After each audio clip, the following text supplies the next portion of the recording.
پارہ نمبر 30 سورۃ الانشقاق۔ شروع اللہ کا نام لے کر جو بڑا مہربان نہایت رحم والا ہے۔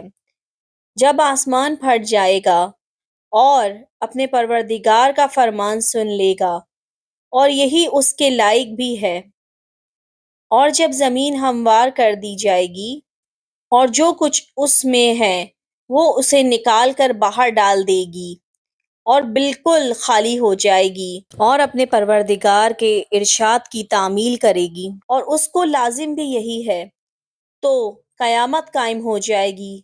اے انسان، تو اپنے پروردگار کی طرف پہنچنے تک خوب تکلیف اٹھاتا ہے، پھر تو اس سے جا ملے گا۔ اب جس کا نامہ اعمال اس کے داہنے ہاتھ میں دیا جائے گا، اس سے حساب آسان لیا جائے گا اور وہ اپنے گھر والوں میں خوش خوش واپس آئے گا۔ اور جس کا نامہ اعمال اس کی پیٹھ کے پیچھے سے دیا جائے گا تو وہ موت کو پکارے گا اور دوزخ میں داخل ہوگا۔ وہ اپنے اہل و عیال ہی میں مگن رہتا تھا، وہ تو خیال کرتا تھا کہ اللہ کی طرف لوٹ کر نہ جائے گا، کیوں نہیں، اس کا پروردگار تو اس کو دیکھ رہا تھا۔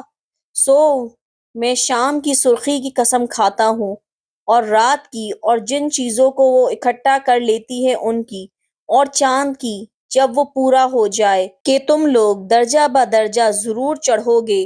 تو ان لوگوں کو کیا ہوا ہے کہ ایمان نہیں لاتے، اور جب ان کے سامنے قرآن پڑھا جاتا ہے تو سجدہ نہیں کرتے بلکہ کافر جھٹلائے جاتے ہیں، اور اللہ ان باتوں کو جو یہ اپنے دلوں میں چھپاتے ہیں خوب جانتا ہے۔ تو ان کو دکھ دینے والے عذاب کی خبر سنا دو۔